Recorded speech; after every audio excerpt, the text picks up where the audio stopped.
Hello, everyone. Mr. Sutherland here. Here it's on a rainy Sunday that's Mother's Day.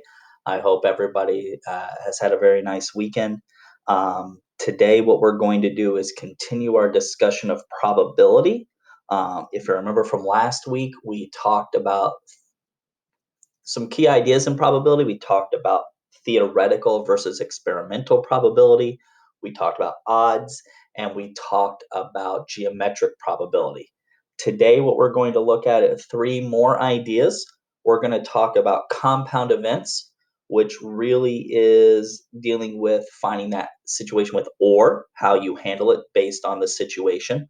We're going to look at something called the complement of an event and talk about what that is. And then the third thing that we're going to talk about is independent and dependent events, which come into play when you're talking about the and case in probability. So what I would suggest that you do is anytime we go through these ideas, there's a box for you to kind of take notes on the big ideas. And then with each of the ideas, we have some problems that go with it. Pause the video, try the problems, and then come back to unpause and see how you did with those. Again, with these problems, the best thing you can do is try them. It won't work as well if you just kind of go along with the video and just copy what I'm doing. It's getting your brain to experiment, try it, see if you can understand how to solve these problems. If not, then coming to my video for the solutions. So the first thing we're going to talk about is compound events. So compound events mean, this or what's the probability of A or B happening? Now, there are cases where you have things that they have in common and things they don't have in common. So let me kind of discuss this. I'll kind of talk about each of these here in just a second here. So the first thing that can happen with compound events is the two events could be disjoint events, which sometimes is called mutually exclusive. So what that means is I think it's easiest to see these things with a Venn diagram, is that if I have event A, like let's say A is the probability I draw a heart. And then event B, let's say that's the probability that I draw a spade. There is no overlap. There is no card that is both a heart and a spade. So if I want to find the probability that A or B happens, then I'm going to use a new symbol here. I want to know the probability of A or B happens.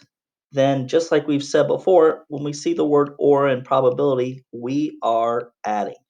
Now, this symbol here, if you haven't seen this before, you will in the future. This is used a lot in probability. This is the union symbol, which represents the word or in probability. Yeah, well, the opposite of two events being mutually exclusive is that the events are overlapping. There is something in common. So, for example, with this one, let's say event A is I have the probability of drawing a heart,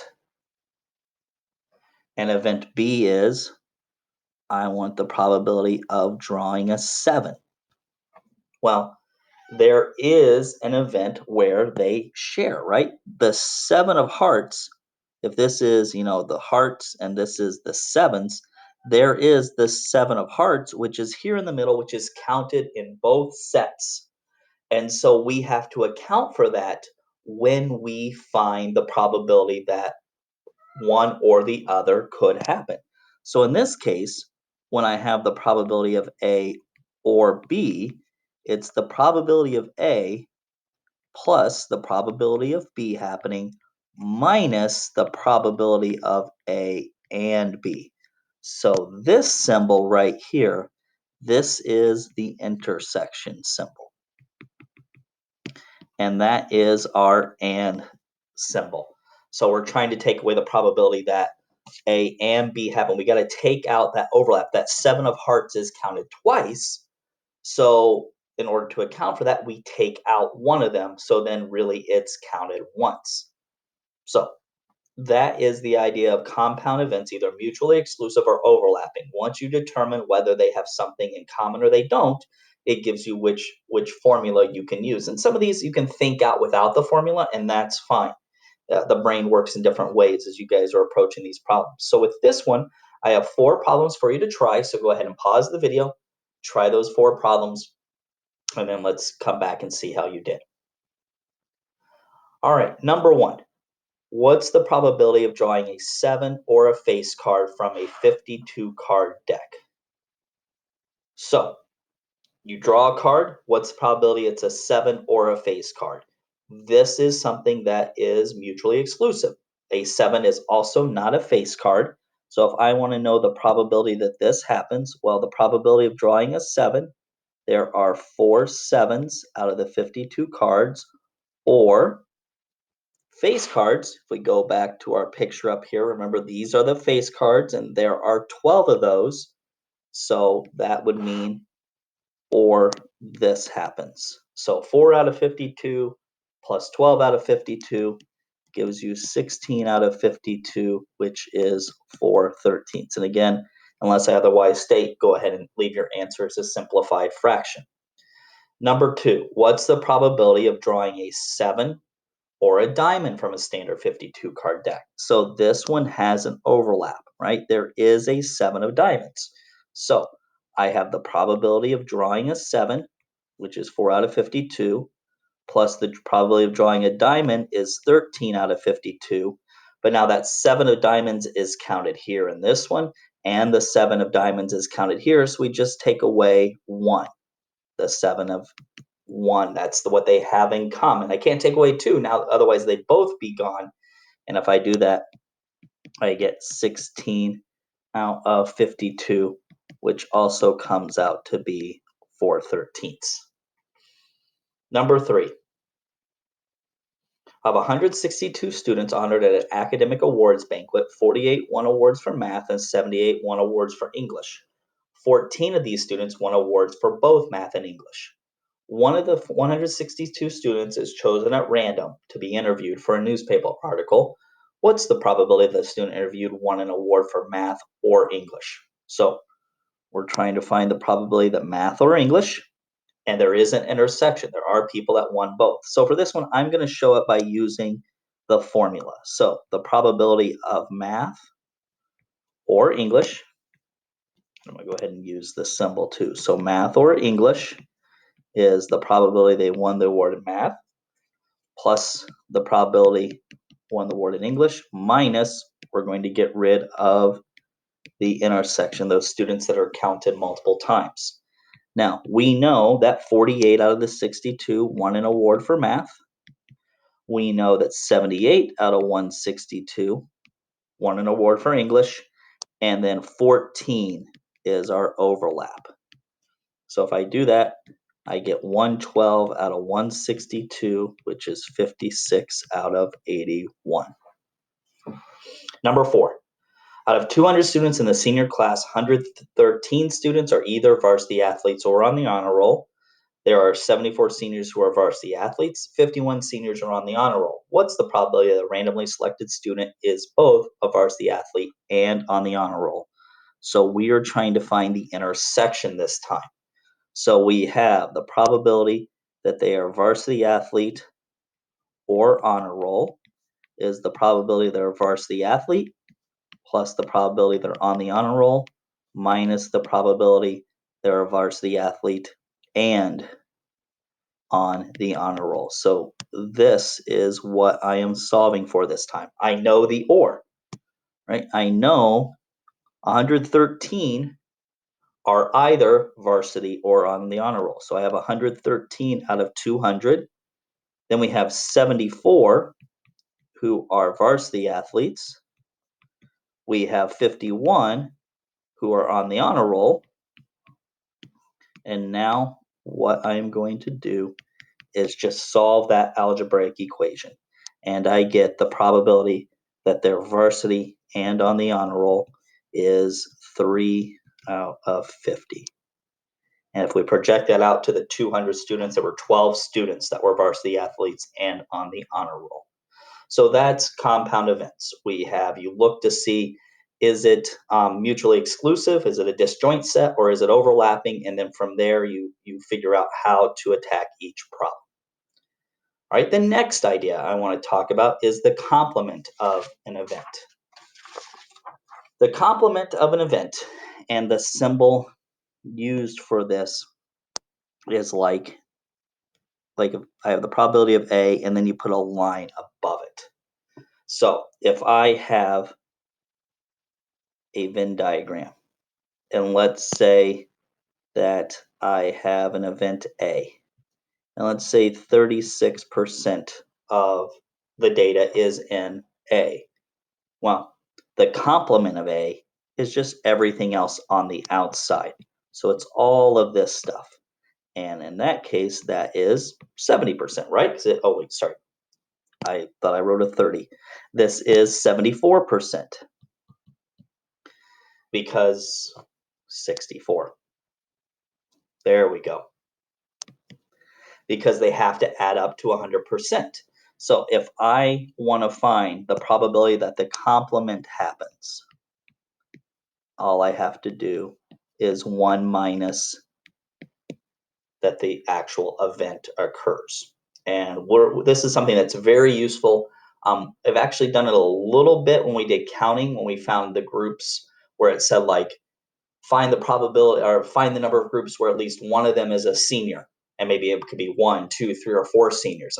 And one of the things we did was say, well, just find the total and then subtract the number of groups that have no seniors, and then that could give you. This is the same idea. So let me show you kind of a way where this idea makes problems much easier to deal with. So consider rolling 2 dice, 1 blue and 1 red. What's the probability of getting a 12? Well, there's only one way that that can happen, and that is that each dice is up as a 6. You have the red 6 and you have the blue 6. You can't do it any other way, so that probability is 1/36. Now, B, what's the probability the sum is less than 12? So what you really could do is you could do the probability that the sum is 2 plus 3 plus 4 plus 5 plus 6 all the way up to 11. But the complement of that makes this much easier, because what the probability of the sum less than 12 is 1 minus the probability that the sum is 12. And so we know the probability of the sum is 12 is 1/36. So this comes out to be 35/36. So that's a way where complement makes the problem a lot easier. And we're going to look at a problem next time called the birthday problem, where this idea comes out and really simplifies some complex ideas. I'm doing it with a very basic idea just so you can see it. Next time we'll see this used so that it simplifies something that can be very, very complex if you don't use it. All right, why don't you go ahead and try, this should say part C and D now. All right, probability that we get a 2 or a 3. So we could have a red 1 and a blue 1. That's the only way to get 2. To get a 3, we could have a red 1 and a blue 2, or we could have a red 2 and a blue 1. So that means to get a 2 or a 3, we have a 3 out of 36, which is 1/12 is our probability. So now find the probability that the sum is greater than 3. Well, that's 1 minus the probability that we have a 2 or a 3. And we just found the probability of 2 over 3 is 1/12. So that means this is going to be 11/12. All right, last new idea that I want you to learn about. This is independent and dependent events come up when we talk about the and or the intersection of two sets. Independent event means one event does not influence the other event. So if it is independent, This is one, most of the time, this is when we talk about with replacement.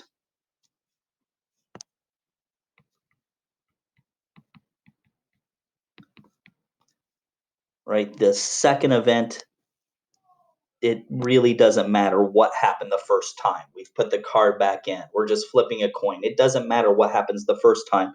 And so if events are independent, then the probability of A and B, the intersection from what we've talked about so far this year, anytime we see and, we multiply.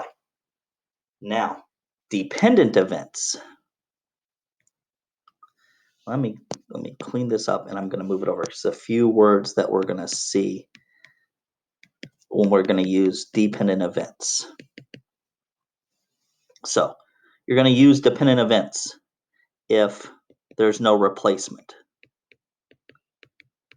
Right? If you draw a card and then I ask the probability for the next card, well, now one card's missing from the set, so it adjusts the probability. The probability changes.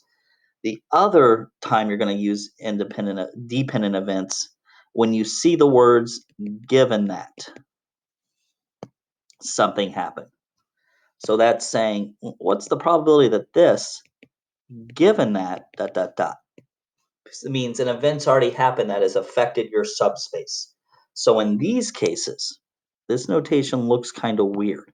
So the probability of A and B, it's still multiplication. It's the probability of A times the probability of B vertical line A. And let me explain what that notation means. Let me clean that up for you guys a little bit. So you read this like so. This means the probability of B happening given that A happens. And this is a field of probability called conditional probability. Find the probability given that this has already happened. The subspace has changed. The sample space has changed. What you're choosing from has changed and it affects your event. So let's look at a couple of examples here. So number 6, what's the probability that you pick a heart 3 times in a row from a deck of cards if it's replaced after each draw? So this is asking me, what's the probability of going heart, heart, heart? And the key idea is it is replaced. So if we think about it, 13 out of the 52 cards are hearts. So on the first draw, I have 1/4 of a probability of getting a heart. Then on the next draw, I also have a 1/4 probability, right? So we've put the card back. And on the third draw, I have a 1/4 probability. So if I multiply that, my probability is 1 out of 64. Now, let's do the same question, but this time it's not replaced. So now, what's the probability of going heart, heart, heart? Well, the first time, I still have a 1/4 chance. The next time, now, I had 13 hearts. I picked one already. So now I only have 12 hearts left. And now I had 2 cards to choose from, but I've taken one, so now I only have 51 cards left. And then for the third heart, I've taken away another heart. So now I only have 11 out of 50 left, and it comes out your probability is 11 out of 850. So in dependent events, and this one is a case where it is dependent. These depended on what happened before. Cards are not in the deck anymore. Cards are missing. So now that changes our probability. So why don't you go ahead, read through and try problem 8 and try 9 and see how you did.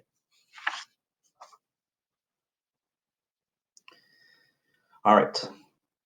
A jar contains 4 blue marbles and 2 red marbles. 1 marble is randomly drawn and not replaced before a second marble is chosen. Find the probability. So find the probability that both marbles are red. Well, let's see, the probability of the first one being red is 2 out of 6. And since it's not replaced, the probability of the second one being red is 1 out of 5. There's only one red marble left. There are now only 5 in there. And this comes out to be 1/15. What's the probability both marbles are blue? Well, probability of drawing a blue is 4 out of 6. Then the second one also being blue is 3 out of 5. So that comes out to be 12 out of 30, which is 2/5. C. What's the probability one marble is blue and one marble is red? Here's where a problem that people struggle with, because it doesn't say the blue, then the red, or the red, then the blue. So we have to do both. We have to do, what's the probability that we draw blue, then a red, or we could draw the red, then the blue. We have to take into account both situations. So the probability we draw a blue and then a red. Well, so I want to do a blue. Well, I have 4 out of 6 are blue. And then a red, well, I still have 2 red, but I only had 5. Then or red, I had 2 out of 6. Blue, I had 4 out of 5. And let me label those, and that comes out to be 8/15. D. What's the probability the second marble is red, given that the first marble was blue? All right, here's the thing with this problem. This has already happened. The probability that happens is 1. We were told the first marble is blue. If the first marble is blue, what's the probability the second marble is red? Well, I have 2 red out of 5 left. So these can be, sometimes people try to make them more difficult than they are. Read carefully and see what you can do. Number 9. In 1998, doctors developed a DNA technique to determine whether a patient has tuberculosis. The results of this test were returned to the patients in 2 days instead of the 10 to 15 days needed for the previous test. The top following table shows the results from 207 patients in the study to look at the effectiveness of the new test. So given this table, what's the probability that a patient has TB given that their DNA was negative? So there are 2 ways we can do this question. The first way is using the table. So if I have the table, what's the probability that they have TB given that their test was negative? So the thing that here that we know that happened for sure is their test was negative. So that changes my sample space. My sample space is now 193. Now, because I'm only looking at the people whose DNA test was negative. And what's the probability that they actually had TB? So their test was negative, but they really did have it. 12 of those. So 12 out of 193. So that's one way you could do these problems. Another way, looks more complex, but I just want you to see it. This is using the formula for conditional probability. The probability of A and B is the probability of A times the probability of B given that A happens. So in our case, the probability of the probability that they have TB given that the test was negative. So that means event A is the DNA is negative. The probability is B is they had TB. So first, what's the probability that someone had a DNA test that was negative and they had TB? Well, that's 12, but now we're looking at the whole group because it's not restricted. So 12 out of 207 equals, what's the probability of A? The probability that her DNA was negative. There are 193 that fall into that category. And then this is what I'm solving for. The probability that they have TB given that their DNA test was negative. So if I divide both sides by 193 over 207, I get 12 out of 193 as well. A little more complicated way to do it. We are going to see problems where the formula is useful. All right, last question. This one is just kind of a random probability question based on everything we've talked about the last 2 days. So what I would like you to do is pause the video, try this problem, see if you can come up with an answer. All right, so here's what I'm gonna do with this one. I'm gonna give you the answer and see if you are right. So for this one, the correct answer is 4/9. Now, if you didn't get that, see if you can go back and come up with a way to get 4/9. If you did, congrats. Here's how it works. There are 3 jars, one with 3 red marbles and 9 white marbles, the second with 5 red and 5 white, and a third with 7 red and 5 white. One of the 3 of the random jars is randomly selected and a marble is drawn. What's the probability that it's red?